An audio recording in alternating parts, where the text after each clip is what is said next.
This news program is proudly brought to you by Paradise Foods, celebrating 90 years in PNG.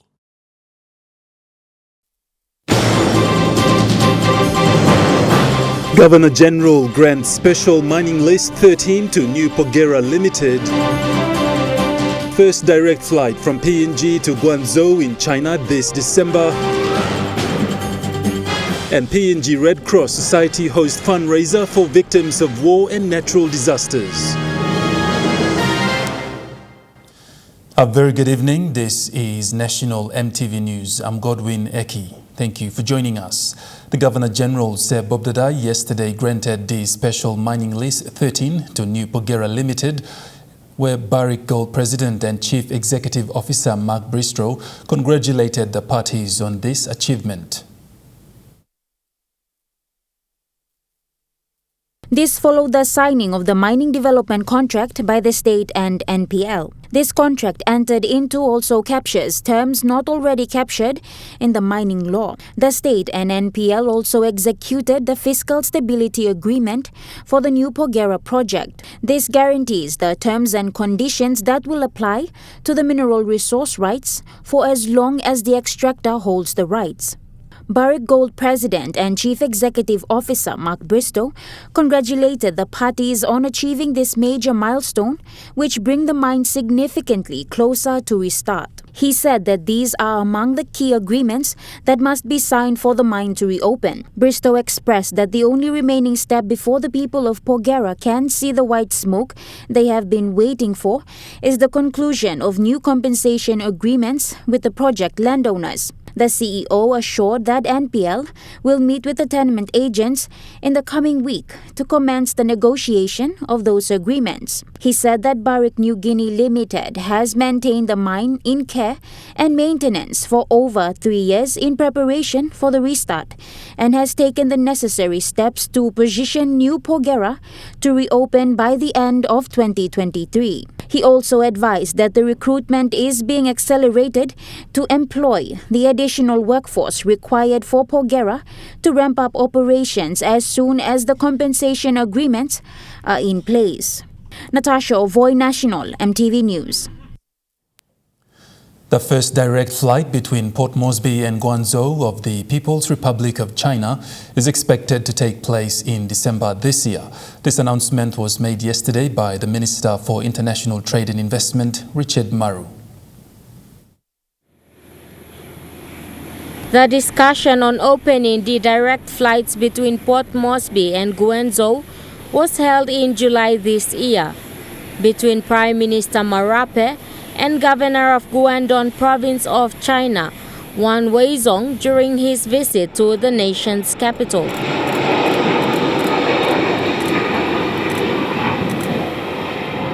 Minister Maru reveals the journey leading up to the first expected direct flight in December. But the province with growth and dynamism is Guangdong Province. That's the province that's on the move, is dynamic. We're putting our trade mission in Shenzhen City, also in Guangdong Province. So we are going to focus, as a country, we're going to focus on that province first because they are closer to us than Shanghai and Beijing, way up in the north. A technical team from China Southern Airlines visited Port Moresby last week to meet with the Department of Transport, Civil Aviation Safety Authority or CASA, and National Airports Corporation or NAC. I actually work for a local company here that's working in consultation with China Southern to facilitate the government and the minister's vision in establishing direct flights between Guangzhou and Port Moresby. Now, a lot of these things are governed by what is known as the air service agreements, and the government of Papua New Guinea has put into place an air service agreement between China and Papua New Guinea. The opening of the direct flights between Port Moresby and Guangzhou will improve business connectivity between PNG and China. China is Papua New Guinea's most important trading partner with two-way trade of over 15 billion and growing. Our future energy projects, mining projects, our agriculture project, our biggest market we are going to be looking forward to is China. And we need to step up our business-to-business, people-to-people relationship.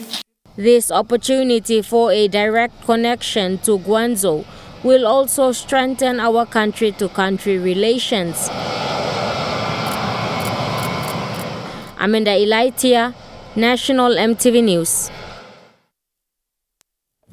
Meanwhile, Minister for International Trade and Investment Richard Maru also announced the proposal to open a trade commission in Shenzhen City in southern China. Shenzhen City is a modern metropolis that links Hong Kong to China's mainland. The direct flights to Guangzhou province will enable this proposal. These announcements were made yesterday during a press conference held by the minister and Mr. Obed Bhatia, Milne Bay Governor Gordon Wesley, the Milne Bay Provincial Administration and the contractor Glory Investments Limited. We really look forward to Minister Maru also revealed that the direct flight will give PNG the greatest opportunity to start tapping into the tourism market, as annually China has 100 million tourists that travel the world. Unfortunately, Papua New Guinea has never tapped into this huge market. One of the reasons is because they don't know much about us. The other reason is because we do not have the direct flights between Papua New Guinea and China. Governments have been talking about it, and I'm really happy to say that we may be having the first flights finally coming through in December this year. Consultant Mr. Kaumu shared his take on this journey that PNG is about to embark on. So one of the first things they have to do is write to the Department of Transport so that the Department of Transport can authorize them to come in, because whilst the service agreement is in place, they have to become a designated carrier, and that's what they have to do to utilize that service agreement. So once that's done, then the ball gets rolling, Minister, in terms of CASA comes into place, NAC comes into place. Minister Maru will be working closely with the Minister for Tourism, Arts and Culture, NTPA, to develop products and a plan to market Papua New Guinea as a tourism destination. Amanda Ilaitia, National EMTV News. Prime Minister James Marape has welcomed to the country yesterday morning Satu Mattila Budish, the ambassador designated of the Republic of Finland to Papua New Guinea. Mrs. Mattila Budish was introduced to the Prime Minister at the Manasupe House as PM Marape took the opportunity to invite Finnish investments into the country and highlight PNG's proximity to the huge flourishing markets of Asia. Prime Minister Marape pointed out to the ambassador designate investment opportunities in the resource sectors of agriculture, fisheries, forestry, green energy, information technology, telecommunication and manufacturing. Marape welcomed and congratulated the ambassador on her appointment as the ambassador of the Republic of Finland to PNG, highlighting that over the years PNG has developed strong relations with nearly all countries of Asia with the foreign policy defined by the philosophy to be a friend to all and enemy to none. Marape then invited businesses and companies from Finland to PNG and added that there is now a direct trade route from PNG to Asia and invited Finland to capitalize on this opportunity. Although trade and economic activities have been small between the two countries, with volume of trade in Finland's favor since 2015, PM Marape is keen on increasing this with the new post being taken up. Sharon Engnui, National EMTV News. Operating internationally, particularly in the import market, is Meratus through the Blue Planet Logistics after both companies partnered only recently. Having realized that there is a lot of potential in the domestic market when it comes to shipping services, Meratus will definitely consider this in the future. Having realized that the need to not only grow the domestic market, But the demand available is also very high in the shipping industry, particularly when it comes to the shipping business in the country. General Manager for Blue Planet Logistics and Meratus, Richard Stegman, he added that the domestic market has a lot of potential to also drive the business forward, although the company is only available to do international shipping services only. The only problem we have with that, eventually down the line, we would love to explore that market, especially the domestic one. We see a lot of potential there. There's regulations around that at the moment we cannot dabble in that market at the moment, but we do see the potential there, and we are looking at that option. It's just at the moment our service is primarily international, so we come in through Leh and Pom and back to Jakarta. But he said as the company's aim and vision moving forward to making things easier is based on their service offering and the pricing of shipping, the domestic market is one area they hope to tap into in the future. He said many of the vegetable farmers in Morobe and the Highlands region are using these services to transport their vegetables by sea into Port Moresby from Leh and to other parts of the country. You're right, the amount of containers going from Leh to Kimbe and Rabaul, tremendous, and then also the Highlands. You're right, getting the vegetables into Port Moresby and that. Yeah, so in the grander scheme of things, what would eventually happen is the freight cost will go down, and maybe in the future, I'm not sure, but sometime in the future we will definitely probably be able to offer that service. While the company only operates internationally, the domestic market is something they will also look into, so that the domestic market is also looked into as the company is here to stay and do business. National EMTV News continues after the break with more stories. Stay with us.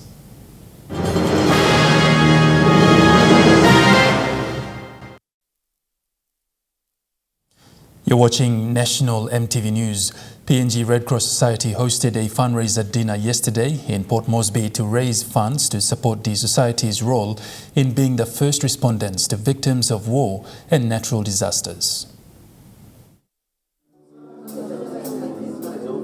The PNG Red Cross Society hosted a fundraiser dinner in Port Moresby yesterday evening to support their exclusive humanitarian mission, that is to protect the lives of individuals who are victims of war, internal violence and victims of the natural disaster. Former General Secretary and National Treasurer for Red Cross, Janet Philman, explains the significant role of Red Cross. Takes activities such as first aid training, disaster preparedness and relief, and services to the disabled or elderly.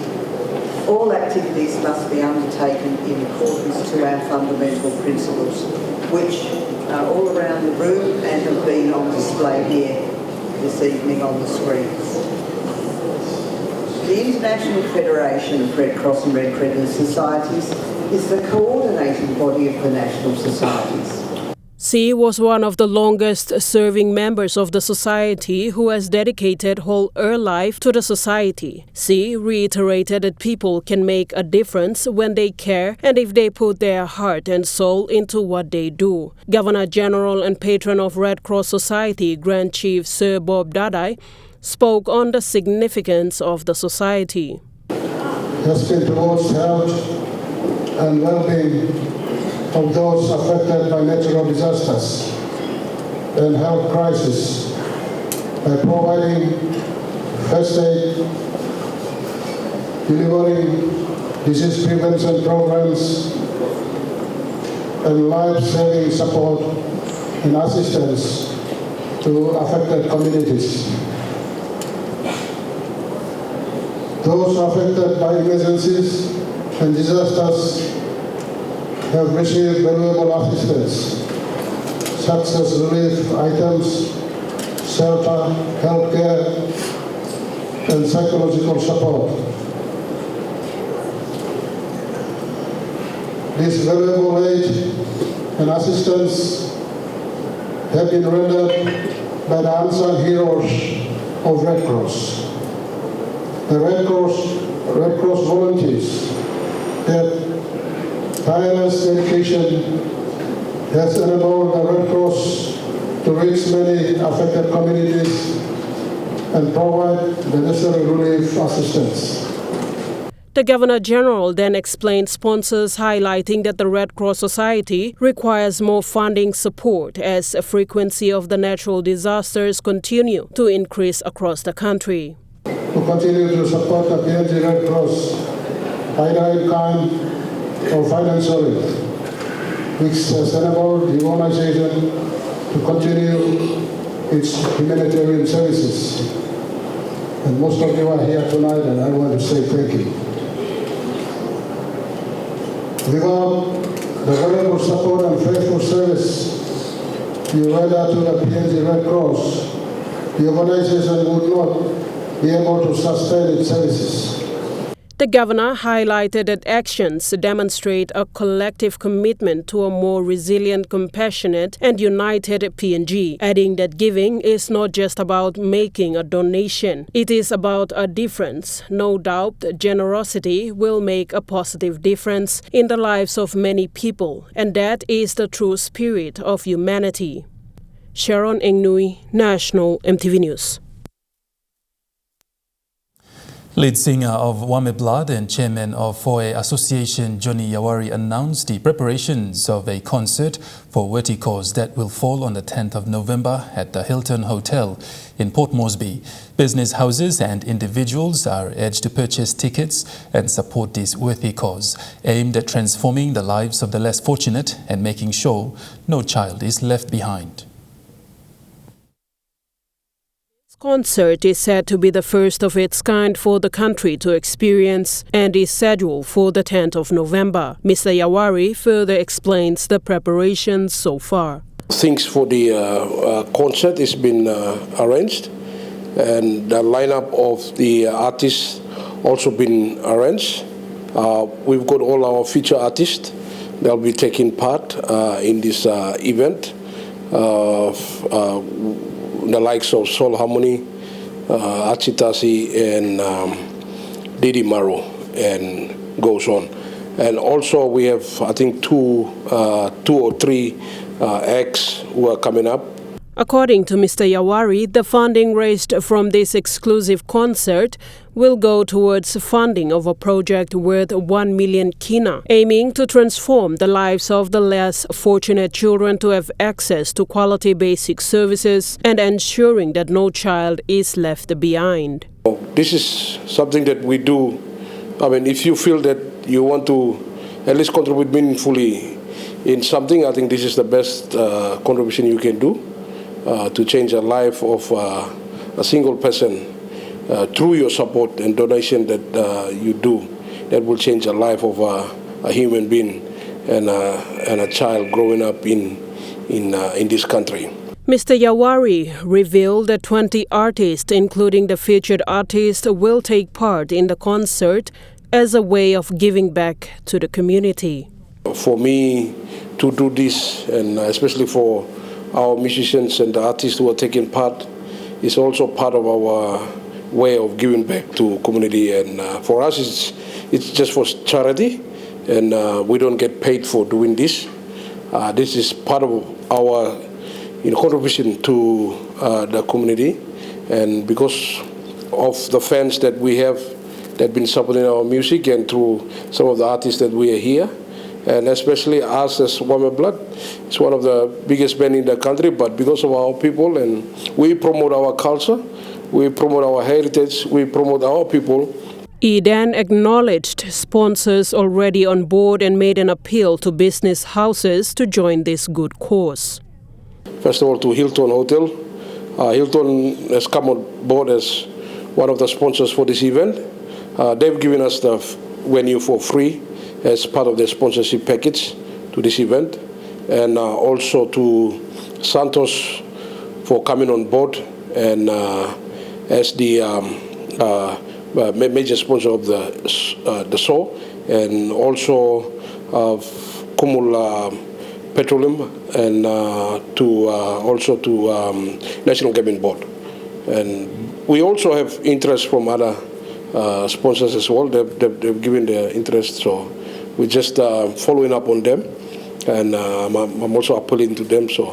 Mr. Yawari highlighted that one of the greatest investment one can do is giving back to their community. Tickets to this exclusive concert for a worthy cause stands at 1,000 kina per head and 10,000 kina for a table and is sold at the Wame Blood outlet at Hilton and Stanley Hotels in Port Moresby.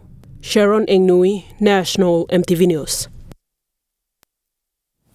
Papua New Guinea's National Cultural Commission, that comes under the Ministry of Tourism, Arts and Culture, is mandated by the government to support, protect, develop and promote the traditional cultures of the indigenous people of Papua New Guinea. To continue its support in preserving and protecting cultures, in a small ceremony yesterday, NCC donated 5,000 kina towards the Parabu Kopen Festival in Western Highlands Province.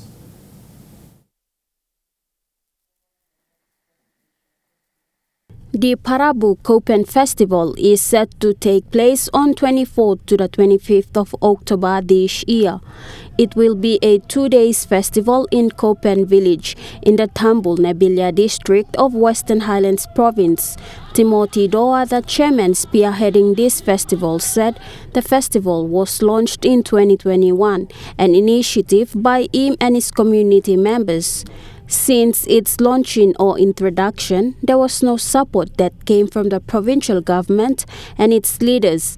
Doa revealed that his strong supporters were members of the community who made sure they hosted the festival successfully. Self-reliant, community-based project, just helping each other to, just to carry out this project in order to improve the life of the people back in the village. And that is to nowadays, you see it, our culture and traditions it's starting to go extinct because of westernized influence. So what we are doing is actually trying to keep our tradition and our cultures alive so that we can impart it to our upcoming generation and so forth. Doa appreciates NCC's support and looks forward to closely working with the Commission to preserve the slowly extinct culture of Kopen village. Gladys Killer, National EMTV News. World Vision, through its water sanitation and hygiene project and supported by the Australian government through the Water for Women Fund, funded the construction of water supply to the Yueng community in the Makam Plains of Morobe Province. Community members walk for longer distances to fetch water for basic needs. Women and girls are somewhat more hardly hit by the scarcity of water, especially during their monthly menstruation. Joel James, the WASH project officer, explained what work went into the construction. Different community leaders or the WASH community leaders, so they take responsible of each part that will be played. Like one is dam construction, the other one is drainage construction, 2 is sand collection, and 3 is the slab construction and the piping system as well. So each community, WASH community leaders are given part to play. More than 200 community members in need of proper water services collaborated with World Vision Papua New Guinea and completed the water supply construction in just 7 days. James went on to explain the steps that they took to test the water prior to it being deemed safe for consumption. Tested the water itself through University of Technology, and prior to the construction, we have identified the results, identified the presence of E. coli and total coliforms, and that's when we take measures to actually address the dam by sealing up the dam and prevent it from being exposed to animals and all this stuff. The WASH program aims to improve the health and well-being of the people through a participatory approach involving everyone to be more informed and resilient to climate change effects and in managing the water systems and also their toilets. Tamara Agavi, National EMTV News. You're watching National EMTV News. Trukai Sports is next. Stay with us.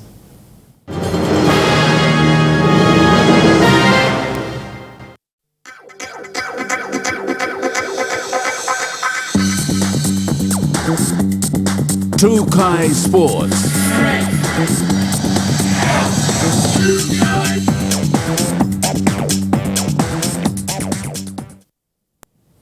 Welcome to Trukai Sports. With this being the first week of the 2023 Pacific Championships, the PNG Kumals are gearing up for the match against the Cook Islands I2 tomorrow at the Santos National Football Stadium in Port Moresby.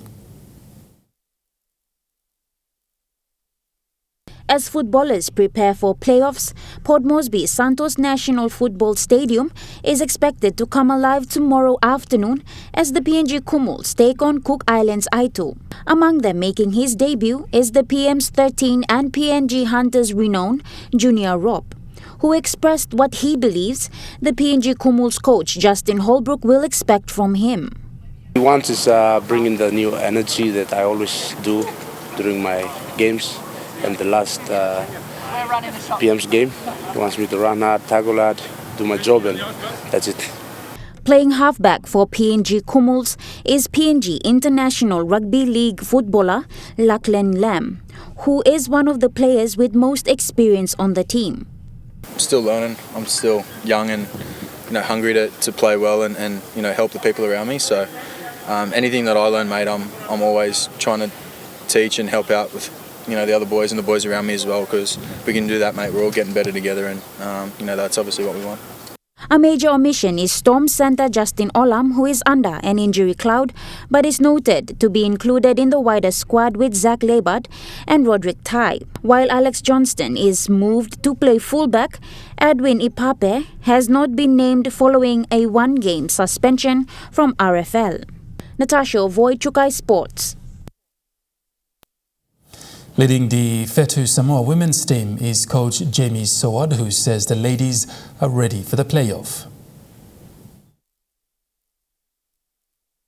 Expressing his excitement for the championships and affirming that Fetu Samoa has its game face on, Coach Jamie made mention the number of players on the team that are part of the NRL world. Yeah, there's up to about 14 or 15 girls out of the 19 that are in NRLW systems at the moment. The girls that have come from New Zealand are not far off, and we've got a local Samoan girl as well who you're probably a bit unlucky. Yeah, the systems are starting to build, so part of my role going forward hopefully will be to build those stronger systems so that we can have a lot of girls put their hand up for the World Cup.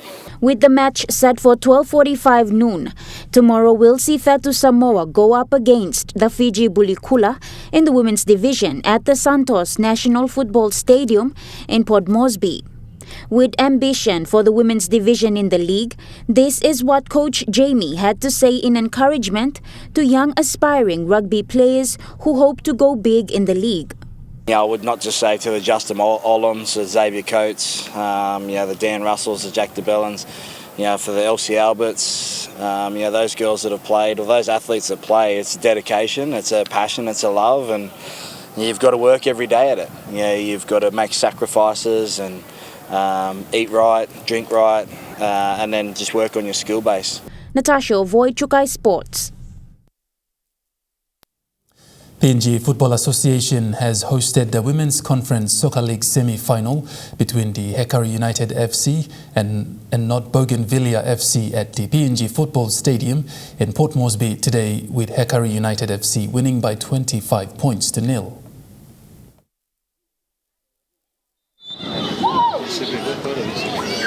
The Women's Conference Soccer League has played their semi-final one today, with the Hekari United FC making a victorious win of 25-0 over the champion of NGI Conference, the North Bougainvillea FC. According to the competition manager of National Soccer League, Paul Isorua, semi-final 2 will see the champion of Northern Conference, the Lake City Dwellers, hosting the champions of the Islands Conference, the Momas FC from Wabeg Soccer Association, at the PNG FA Academy Oval in Lae tomorrow at 1 p.m. So the winner of this afternoon's match and tomorrow's match will convey in Port Moresby next weekend for the finals of the Women's Conference Soccer League 2023 competition for the first and second place. And then the losers of today's match and tomorrow's match in Lae will also convey here in Port Moresby for the third and fourth playoffs. Yeah, so we're looking forward to a good finish for the Women's Conference Soccer League. The semi-final today has seen Ekari's captain Mari Kaipu scoring 10 goals, with Ramona Padio with 5 goals, Neni Elipas with 4, Michaeline Butubu added 3 goals to the score, Oten Skimit with 2, and Christbel Manio scoring 1 goal. Louis Maingu, Trukai Sports. That ends Trukai Sports. The Money Plus weather report is next. Stay with us. Trukai Sports.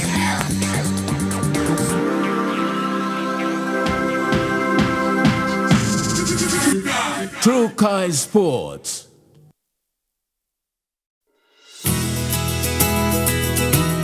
This weather update is proudly brought to you by MoneyPlus, with you always. Weather forecast for the next 24 hours, Southern region.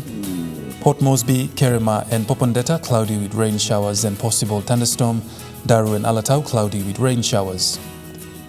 In the Momase region, Lae, cloudy periods with some showers. Medang, Wewak and Vanimo, mostly fine. In the New Guinea Islands region, Lorengau and Kavieng, mostly fine. Kokopo, Rabaul and Kimbe, evening showers easing into cloudy periods. Buka, cloudy with some showers. And in the Highlands region, all centers cloudy with rain showers, then morning fog.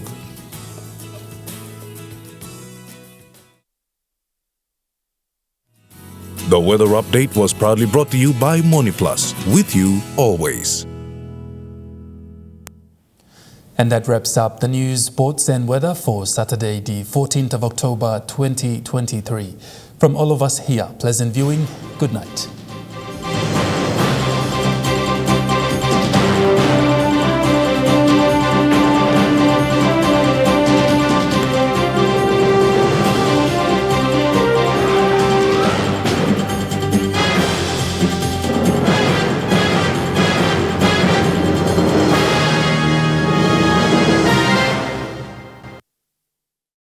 This news program was proudly brought to you by Paradise Foods, celebrating 90 years in PNG.